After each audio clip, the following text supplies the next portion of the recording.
Hey guys, Total Control 871. I came across a very disturbing story. This is a retired captain, Navy SEAL. He was killed riding his bicycle about 4 months ago, and he was just laid to rest, I believe, this past Friday. I'm not really going to say too much. I'm just simply going to let the story play, and we'll talk afterwards. Family is preparing to say a final goodbye to their loved one who was killed while riding his bike in the district nearly 4 months ago. Tim Holden, a high-ranking Navy SEAL, will be buried tomorrow at Arlington National Cemetery. His family invited Fox 5's Laura Evans to talk about the impact he made on them, his community, and on the nation. A doting father of 5 girls, a grandfather, and the oldest of 9 siblings. An incredible family man, a leader, a dad. Peter Holden, the youngest of the siblings, says Tim was his idol.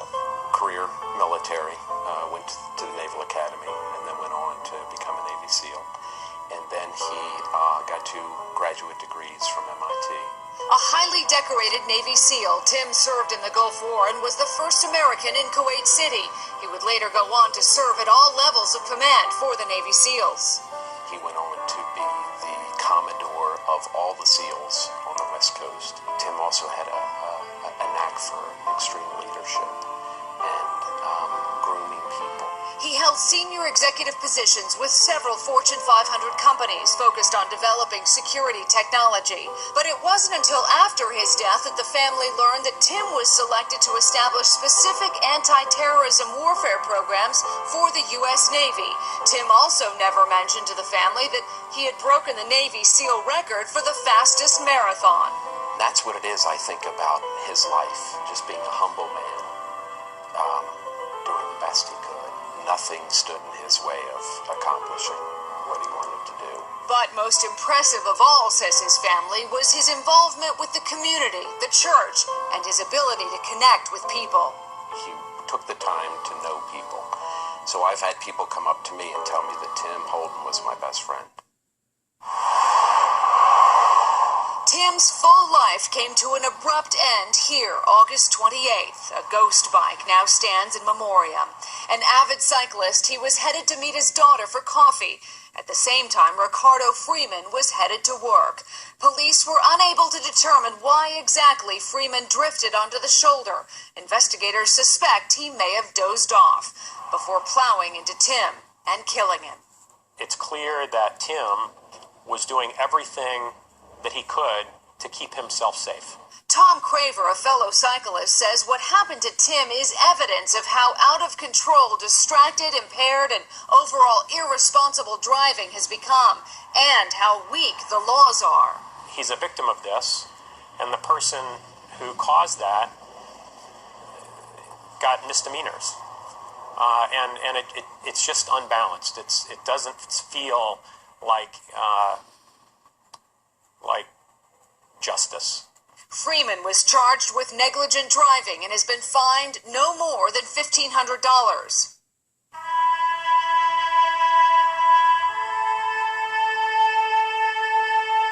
Meanwhile, the Holden family is enduring a lifetime of grief. Incredible tragedy. I mean, I always knew he was an incredible man, but I think just the people that have come out of the woodwork to say that, Tim had an influence on me, he touched me, just an incredible loss.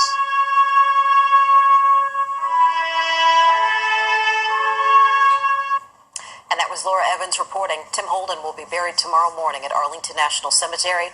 His parents, grandparents, and his son are all buried there as well. All right, guys.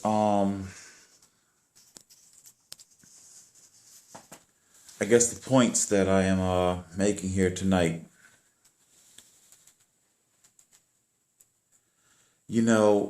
I've definitely spoken out about the extreme bias and prejudice that there is against the cycling community. And I definitely believe that it was my homelessness status that caused Officer Burke to target me. I do. Of that I am sure. But one thing I am definitely even more sure about is that this is beyond race. This is beyond economic class. I mean, Captain Tim Holden couldn't be any more all-American, white, had contracts, dealing with CEO companies. His bike probably costs more than mine. But in the end, as we saw, once you take to the road on a bicycle, you are nothing. People will have more sympathy and more public outcry for a dog being hit on the road than you, a cyclist. It doesn't make a difference what your race is, how much money you got, how much your bike costs. You are seen as a nuisance.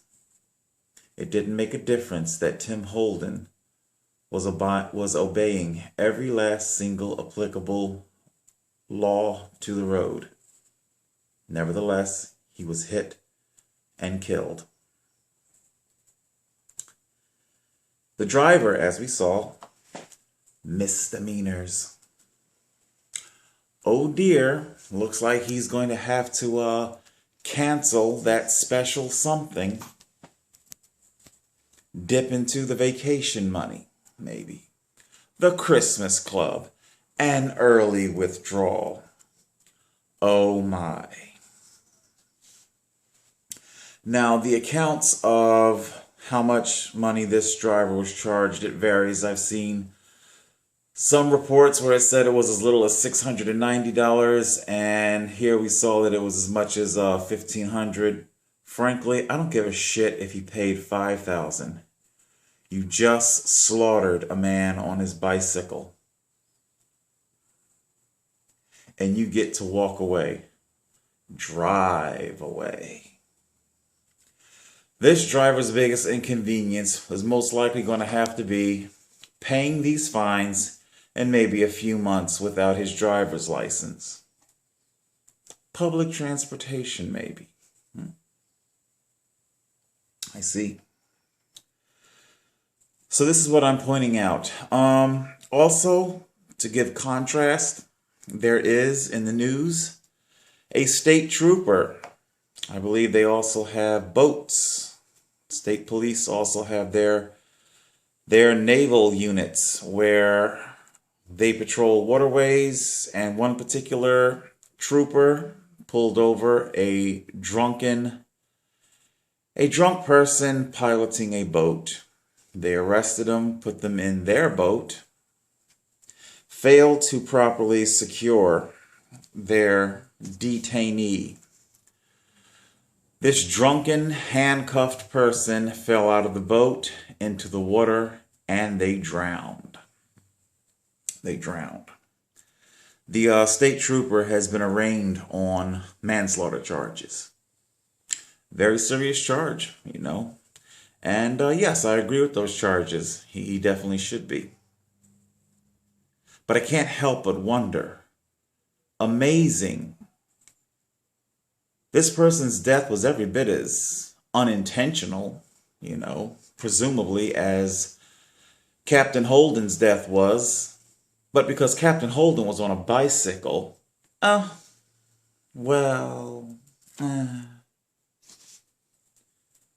it's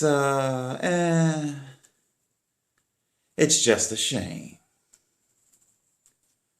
But I guess our laws are still internal combustion driven, because a boat is an internal combustion engine, diesel engine. To own one, you have to have a lot of money. To own one, you must be willing to pay into big oil.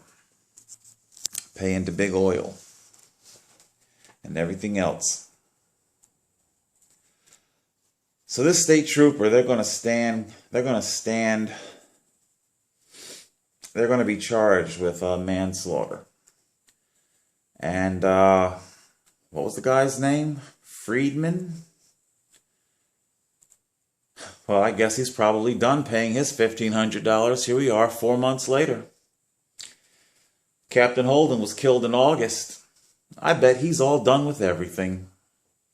I bet he's all done with his defensive driving course. I bet he's done paying his fines. Hell, I bet, depending on his driving record, he may already have gotten his driver's license back, for all we know.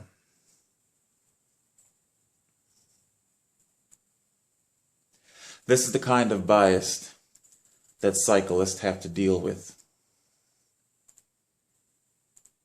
I'm not making it up.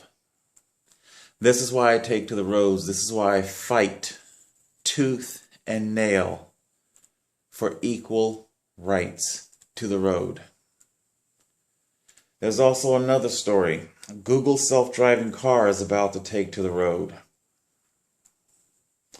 I wish it would hurry up and get here. One of the things that they are dealing with is how are these vehicles which drive with 100% perfection going to function on a road with extremely bad drivers? You see, the Google self-driving car is going to drive with absolute perfection. Humans will not. They are the variable. They're the ones struggling to guzzle their coffee. They're the ones who overslept. They're the ones who are rushing manically. They're the ones who are drunk. They're the ones scrambling to hit like on the latest viral video. They're the ones scrambling to tweet the most random and stupid thought that just popped into their head. It is that kind of randomness that kills cyclists and pedestrians and other motorists. A lot of people are dying from this stupidity, not just cyclists. But it only seems to be cyclists that get to be killed with little or no consequence.